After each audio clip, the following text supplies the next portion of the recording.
자, 현대시 작품 분석 시간으로는 오늘이 22번째 작품인데, 자, 오늘은 지난 시간에 너희들한테 예고했던 작품인 이 곽재구 시인의 사평역에서라는 작품을 가지고, 자, 오늘도 같은 방식으로 작품을 분석하는 연습을 해볼게. 자, 일단 2014학년도 수능에 한번 출제가 됐던 작품이어서 상대적으로 다른 작품들에 비해서는 노출이 많이 됐을 거고, 자, 그래서 뭐 기출문제든 어디서든 너희들이 접해봤을 만한 작품이야. 자, 그런데 뭐 수능에서 최근에 출제하는 것들을 보면 현대문학이라고 할지라도 뭐 한 번 냈다고 해서 출제하지 않는다 이런 뭐 보장이 없고, 또 실제로 그렇게 출제했던 작품들도 있기 때문에 이 작품도 그 맥락에서 정리를 한번 하고 갈 건데, 일단 작품 제목을 보면 사평역에서라고 돼 있는데, 일단 장소의 성격을 띠고 있는 제목을 가지고 있어.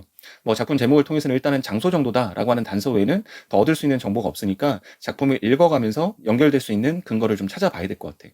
자, 일단 작품을 한번 읽어보면 막차는 좀처럼 오지 않았다. 자, 이렇게 막차라고 하는 대상을 기다리고 있나 봐. 마지막이라고 하는 어떤 의미가 더해져 있는 막차. 자, 이 막차를 기다리는 사람들이 주로 어떤 사람들일까라고 생각해보면, 뭐 너희들도 막차를 타본 경험이 있는지는 잘 모르겠는데, 뭐 놀다가 뭐 시간이 너무 늦어지고 마지막 차를 타고 집으로 돌아가는 거 이런 거 말고 늘 막차를 타고 다녀야 되는 사람들, 이런 사람들이 어떤 사람들일까라고 생각해보면, 물론 나도 경험이 있어. 나도 막차를 타고 다녔던 경험들이 있는데, 뭐 내 경험상 그리고 내가 그때 경험을 하면서 지켜봤던 주변의 사람들을 보면 뭐 꼭 그 사람들이 막차를 늘 타고 다니는 사람들이라 단정할 수는 없지만, 그 속에서 보이는 어떤 모습을 보면 뭔가 좀 여유 있고 안정적이고 그렇게 보이는 사람들보다는 뭔가 좀 찌들어 있고 뭔가 좀 힘겨워하고 고단해하고 이런 사람들의 모습이 많거든. 하루의 끝이라고 하는 마지막에 타는 차다 보니까 그런 이미지가 더 느껴졌을지도 모르겠지만, 어찌되었든 내가 경험상으로나 내지는 내가 어떤 지켜봤던 사람들의 모습을 보면 그런 사람들의 모습이 훨씬 더 많이 볼 수 있는 것이 막차야.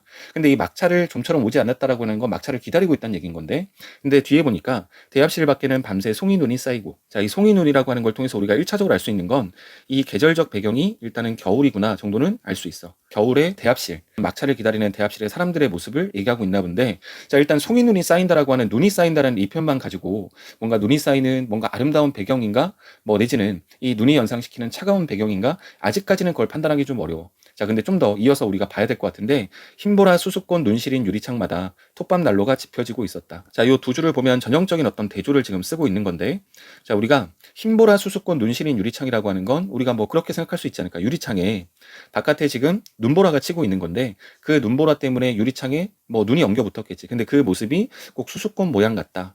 그러면 그만큼 바깥에 눈보라가 치고 있다는 얘기고 차가운 어떤 배경이라는 얘기고, 상대적으로 톱밥 난로는 대합실 안에, 바깥 배경과는 다른 대합실 안은 좀 톱밥 난로가 이렇게 지펴져 있는 어떤 따뜻한 이미지. 그러니까 전형적인 이미지의 대조인데, 이 이미지의 대조를 통해서 뭔가 차가운 바깥 날씨와 상대적으로는 좀 따뜻한 그런 톱밥 난로의 어떤 그런 이미지를 강조하기 위해서 대조를 썼다. 자, 이 정도로 일단은 우리가 볼 수 있을 것 같아.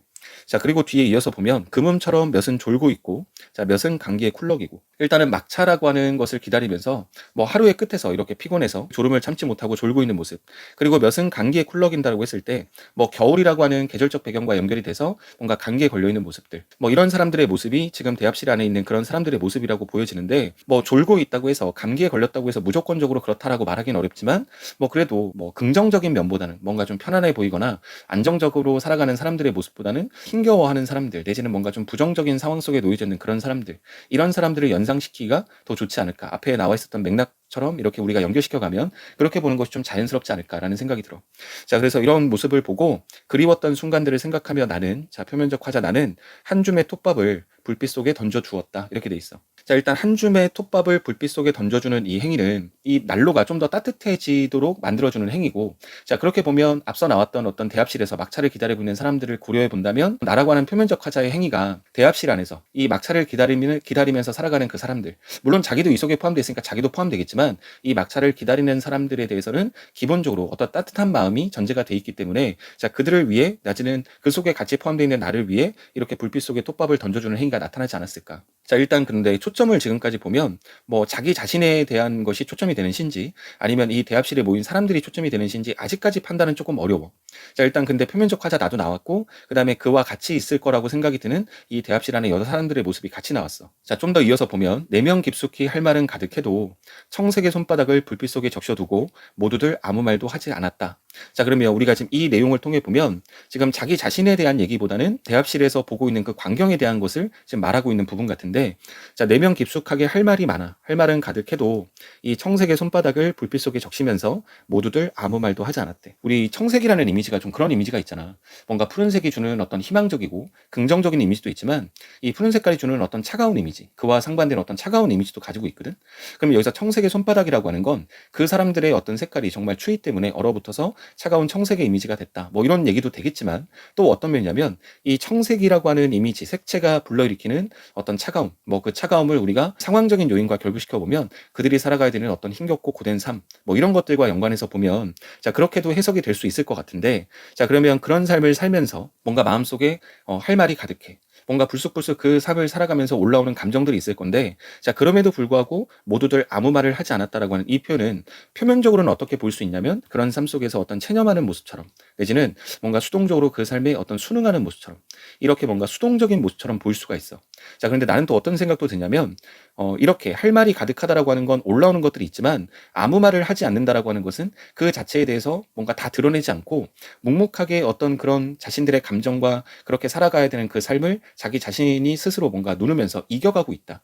뭔가 이겨가고 있다라고 하는 것이 어떤 견디는 행위라면, 그 견딤 속에서 그들이 그 삶을 대처하는 어떤 노력, 뭐 이런 걸로도 해석이 가능할 수 있지 않을까. 자, 그러면 어떤 것의 해석이 맞고 어떤 것이 틀렸다가 아니라, 우리가 표면적으로 봤을 때는 어떤 체념하는 모습처럼 순응하는 모습처럼 보이지만, 또 어떤 면에서 할 말들이 가득하지만 그럼에도 불구하고 아무 말을 하지 않는 것. 왜 우리가 살다 보면 경험해서 그런 것들 있잖아. 뭔가 할 말이 많을 것 같은데 그렇게 말을 하지 않고 참고 있는 모습을 보면 어떤 그러한 상황을 견뎌내고 있다, 이런 것들이 연상될 때가 있잖아. 자, 그렇게 본다면 그들의 어떤 차가운 어떤 삶, 힘겨운 삶, 그런 것들을 스스로 이겨가고 있는 노력이다, 견디고 있는 노력이다, 이렇게도 해석이 될 수 있는 여지가 가지고 있다는 얘기인 거야. 자, 좀 더 이어서 보면, 산다는 것이 때로는 술에 취한 듯 한 그룹의 굴비, 한 광주리의 사과를 만지작거리며 귀향하는 기분으로 침묵해야 한다는 것을 모두들 알고 있었다. 자, 위에 나와 있었던 내용과 같은 맥락이라고 봐야 할 것 같아.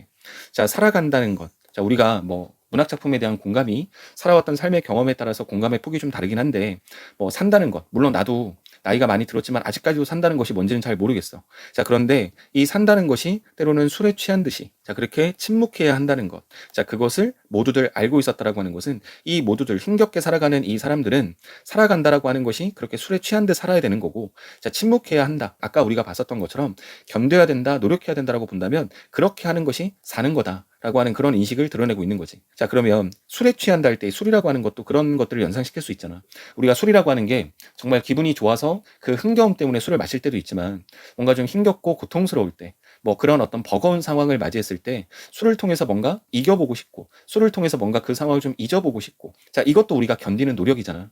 자, 그러니까 살아간다라고 하는 건 그렇게 모든 것들을 다 드러낼 수 있는 게 아니라, 때로는 술에 취한 듯이, 때로는 뭔가 할 말이 많지만 그 자체를 뭔가 침묵으로써 이겨내야 되고 견뎌내야 되는 것이다. 그런 것들이 삶이다, 살아간다는 것이다 라고 하는 걸 그들 모두가 알고 있었다. 자, 요 정도로 해석하면 되지 않을까 싶어. 우리가 연결해서 조금 더 읽어보면, 자, 오래 앓은 기침소리와 쓴약 같은 입술 담배 연기 속에서 싸륵싸륵 눈꽃은 쌓이고, 그래 지금은 모두들 눈꽃의 화음에 귀를 적신다, 이렇게 돼 있어. 자, 일단 이 기침소리라고 하는 어떤 청각적인 이미지, 자, 그 다음에 쓴약 같은 할 때 이 미각적인 이미지, 감각적인 이미지를 통해서 대합실에 있는 사람들의 그 모습을 이미지로 표현을 하고 싶었던 것 같은데, 자, 그 뒤에 보니까 싸륵싸륵 눈꽃은 쌓이고, 눈이 지금 쌓이고 있는데, 그래 지금은 모두들, 자, 그 대합실에 있는 모두들 그 눈꽃의 화음에 귀를 적신다. 자, 지금까지 나와 있었던 맥락과는 조금 다른 맥락이어서 좀 낯설게 느껴질 건데, 자, 지금 우리가 이 대합실이 우리가 지금까지 읽어 내려왔지만, 우리가 일반적으로 연상이 되는 어떤 막자지껄한 그런 대합실의 이미지가 아니고, 모두들 조용하게 톱밥난로에 몸을 녹이면서 그렇게 침묵하고 있는 조용한 대합실이거든. 근데 침묵하면서 조용히 몸을 녹이다가 밖을 내다보니까 눈이 쌓여져 있는, 눈이 쌓이고 있는 모습을 본 거고, 그 눈들이 서로 어울려서, 화음은 둘 이상이 어울려야 화음이란 말을 쓸 수 있는 거잖아. 자, 그래서 어떤 그런 화음의 이미지처럼 눈들이 서로 어울려서 이 대합실에 모인 사람들의 고단함을 좀 덮어주는 이미지 같이 느껴진 거야. 자, 그러면 우리가 지금 이 부분에서는 왜 주목을 해야 되냐면, 눈이라는 이미지가 지금 전환이 된 부분이야. 눈이 모든 어떤 자신들의 삶을 좀 덮어주는 것 같은 느낌을 받으면서 눈꽃에 화음을 적신다라고 하는 이 이미지는 뭔가 자신의 어떤 삶, 자신이 겪고 있는 어떤 감정이라든가 자신의 어떤 삶의 상태, 이런 것들에 대해서 좀 위로를 받고 있는 모습을 이렇게 표현했을 건데, 자, 그렇다면 전반부에서는 눈이 뭔가 좀 차가운 날씨로 연상되는 어떤 부정적인 배경으로 쓰였거든. 전반부에서는. 지금 이 부분의 후반부로 갈 때 지금 눈이 뭔가 그들의 어떤 힘겨움이나 고통이나 이런 것들을 좀 덮어주는 이미지, 그리고 뭔가 좀 위로해주는 이미지로서 긍정적인 맥락에서 후반부에 지금 사용이 되고 있는 거야. 지금 하나의 시어가 지금 전반부와 후반부에서 이미지가 다르게 쓰인 거거든. 자, 그렇게 이 부분에서 왜 너희들 보고 주목을 하라고 했냐면 어떤 하나의 시어가 한 작품 내에서 뭐 사용이 될 때 그 사용되는 양상 자체가 꼭 하나로만 쓰인다는 보장이 없다는 거야. 자, 이렇게 이 작품에서 눈처럼 전반부와 후반부에서 이미지가 달라질 수도 있기 때문에 자, 우리가 눈 그러면 머릿속에 드는 너희들의 어떤 고정관념을 가지고 작품을 해석해서는 안 되고 문맥을 통해서 눈이 어떤 역할을 하고 있는지 자, 그걸 판단해야 된다라고 하는 것을 이 작품을 가지고 너희들이 좀 태도로 자리 잡았으면 좋겠어. 자, 그래서 전반부에서는 좀 부정적인 이미지, 후반부에서는 긍정적 이미지 뭐 이렇게 쓰인다는 측면에서 보면 뭐 너희도 잘 알만한 작품이고 똑같이 이 수능 특강에 실려 있는 작품 중에 김종길의 성탄제라는 작품이 있거든. 그 작품의 맥락과도 굉장히 유사해. 전반부에서는 뭐 나에게 아픈 나에게 뭔가 약을 찾기 위해서 산수 열매를 찾는 아버지가 등장하는데 그 아버지가 눈 속을 헤치고 그 차가운 눈을 헤치고라고 할 때 그 차가운 이미지로서 쓰였던 부분이 있고 후반부에 가서는 그 나를 사랑해줬던 그 아버지를 떠올리게 만들고 그리워하게 만드는 어떤 그런 긍정적인 이미지로서 눈이 쓰이고 있거든. 자, 그래서 같은 맥락의 작품이니까 둘을 같이 좀 묶어서 알아두면 좋지 않을까. 자, 일단 적어도 이 작품에서 보이는 모습은 지금 이렇게 눈이 덮여있는 그 모습을 보고서 좀 어떤 자신들의 삶이나 자신들의 어떤 감정에 대해서 위로를 받고 있는 모습으로 보여. 자, 자정이 넘으면 낯설음도 뼈아픔도 다 서론인데 단풍잎 같은 맨입에 차창을 달고 밤 열차는 또 어디로 흘러가는지 그리웠던 순간들을 호명하며 나는 한 줌의 눈물을 불빛 속에 던져두었다. 자, 이렇게 나와 있는데 마무리를 좀 해보자면 일단 자정이 넘으면 이 낯설음도 뼈아픔도 다 서론이다 라는 표현이 나왔어. 근데 이 부분은 앞부분하고 연결해서 읽어야 될 것 같은데 뭐 자정이 넘으면 이라는 말을 쓰긴 했는데 그러면 이 말의 전제는 아직 자정이 넘지 않았다는 거잖아. 근데 내가 왜 이 말을 하냐면 자정이 넘으면 이라고 하는 것은 자정이라고 하는 어떤 특정한 시간이 중요한 게 아니고 시간이 흐르면 좀 더 구체적으로 말하자면 어떤 시간이 흐르고 난 어느 지점이 오면 이런 뜻으로 생각을 하면 될 것 같아. 자, 그러고 나면 이 낯설음이나 뼈아픔이라고 하는 것은 우리가 맥락상 우리가 문맥에 의해서 결정되는 이미지로 보면 좀 부정적인 감정들 내지는 그들이 살아가면서 겪는 어떤 삶의 고통이라든가 힘겨움이라든가 이런 것들을 말하는 걸 텐데 그것도 다 설원이 될 테다. 이 설원이 된다라는 말을 썼어. 이 설원이라고 하는 것은 눈 덮인 벌판이잖아. 뭐 이런 거겠지. 지금은 이 손바닥의 색깔이 청색으로 만들고 뭐 막차를 기다려야 하고 이렇게 살아가는 어떤 힘겨운 현실이지만 자, 시간이 그렇게 흐르고 나면 시간이 흐른 어느 시점이 오면 그렇게 살아가면서 겪었던 이런 고통 뭐 낯설음이나 뼈아픔으로 느껴지는 어떤 그 고통도 그 고단함도 다 이렇게 설원처럼 덮일 것이다 라고 하는 그런 의미로서 우리가 이 부분을 이해해야 되지 않을까. 자, 그러면 시간이 지나고 나면 그렇게 힘겨웠던 모든 것들이 다 눈 덮이듯 그렇게 덮여질 거야 라는 그런 의미로 받아들이면 될 것 같은데 자, 단풍잎 같은 맨입에 차창을 달고 밤 열차는 또 어디로 흘러가는지 자, 그리웠던 순간들을 호명하며 나는 한 줌의 눈물을 불빛 속에 던져주었다. 자, 우리 아까 전에 나왔었던 맥락과 같은 맥락일 거야. 자, 그러면 아까는 톱밥을 불빛 속에 던져줬다라고 했는데 지금 여기서는 눈물을 던져줬다고 했어. 그러면 이때 눈물이라고 하는 건 자, 이 작품 전체를 우리가 해석해 보면 그렇잖아. 이 작품은 자기 자신에 대해서 초점을 잡고 쓰는 시가 아니라 뭔가 이 대합실에 모인 사람들 좀 힘겹고 고통스럽게 살아가는 그런 사람들의 모습을 지금 초점을 삼아서 화자가 이야기를 하고 있는 건데 그들의 삶을 생각해보고 그들의 삶을 떠올려 보니 눈물이 나는 거고 그 눈물을 불빛 속에 던져줬다라고 하는 것은 그들의 삶에 대해서 뭔가 연민을 느끼고 그들의 삶에 대해서 뭔가 공감하게 되는 화자의 어떤 감정을 지금 이렇게 그 눈물을 불빛 속에 던져줬다라는 말로 표현한 것이 아닐까. 자, 요 정도로 해석이 돼야 될 것 같아. 자, 그러니까 작품의 어떤 전체적인 맥락은 그런 것 같아. 대합실에 모여있는 사람들, 막차를 기다리는 대합실에 모여져 있는 그 사람들의 모습을 보고 그 사람들의 삶을 머릿속에 떠올려 보고 그 사람들의 삶에 대응하는 방식을 보고 나니 그들의 삶에 대해서 뭔가 연민이 들고 그 사람들의 어떤 삶과 그 사람들이 그 삶 속에서 느끼는 어떤 감정들이 공감이 된다. 뭐 요 정도로 나타내면 되지 않을까 싶어.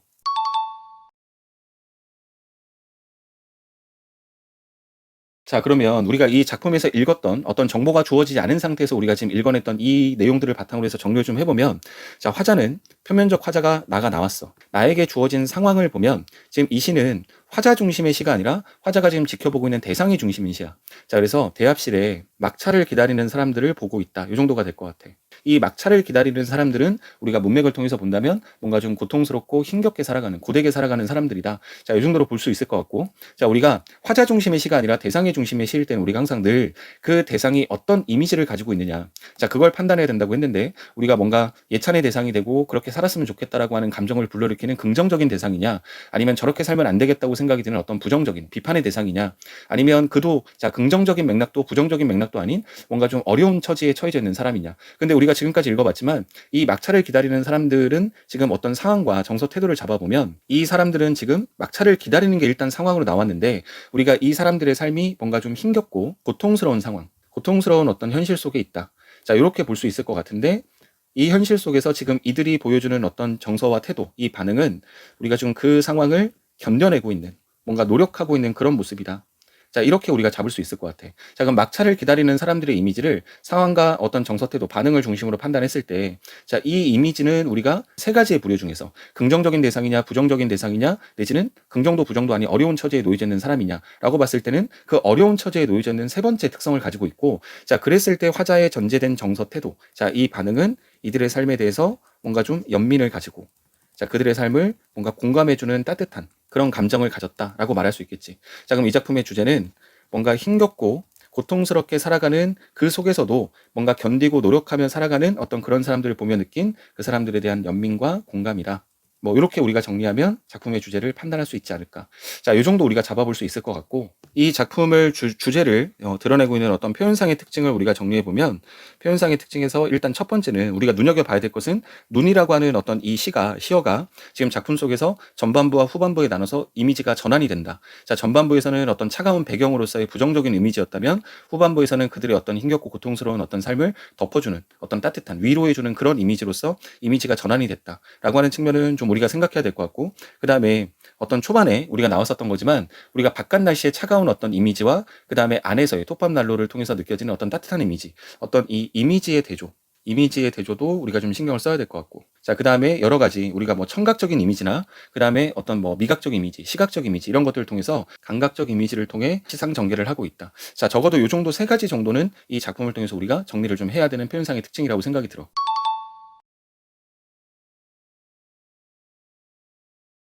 자, 마지막으로, 자, 우리가 2014학년도에 수능에 출제됐던 보기를 너희들한테 지금 보여주고 있는 건데, 자, 보기가 주어졌을 때 그 보기에 대한 독해가 우선적으로 진행이 됐을 때 작품이 얼마나 훨씬 더 수월하게 읽힐 수 있느냐. 우리가 늘 그것을 점검하기 위해서 보기를 보고 있는데, 자, 일단 보면 사평역에서 화자는 대합실에서 막차를 기다리는 사람들의 모습을 공감 어린 시선으로 바라본다. 자, 화자는 이런 시선으로 불빛, 눈 등을 바라보며 고단한 삶을 견뎌내는 사람들의 속내에 주목을 한다.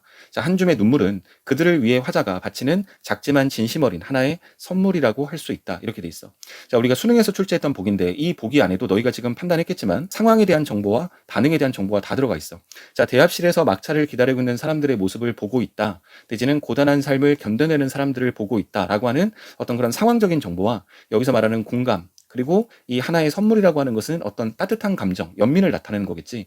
이런 공감이나 선물과 같은 어떤 정서 태도와 관련된 반응에 대한 정보. 자, 이 보기가 상황에 대한 것과 반응에 대한 어떤 정보들을 다 종합하고 있었던 거거든. 그렇게 길지 않은 보기였지만 이 보기 안에는 그런 정보들이 다 들어있었어. 자, 그런 맥락에서 보면 이 작품에서 보기를 먼저 봤다면 너희들이 지금 이 보기 속에 나와 있는 내용이 작품 속에서 우리가 다 확인했던 것들이잖아. 자, 그러면 이 보기가 먼저 선행돼서 독해가 됐다면 작품의 독해가 훨씬 더 수월하고 매끄러웠겠지. 자, 그러한 점들을 너희들이 판단하라고 이 보기를 매번 해서 보여주고 있는 거야. 자, 이렇게 해서 오늘 사평역에서라는 작품은 내용학습 여기서 마무리하고, 자, 다음 시간에는 또 한 번 고전 시가로 갈 건데, 자, 이 중요도가 있는 작품 중에, 자, 이 고려가요의 작품 중에서 정석가라는 작품이 있어. 그래서 고려가요 정석가를 다음 시간에 정리를 할 테니까 그 정리를 하기 전에 너희들이 먼저 한번 해보고 그 다음에 또 나랑 비교하는 시간을 가져볼게.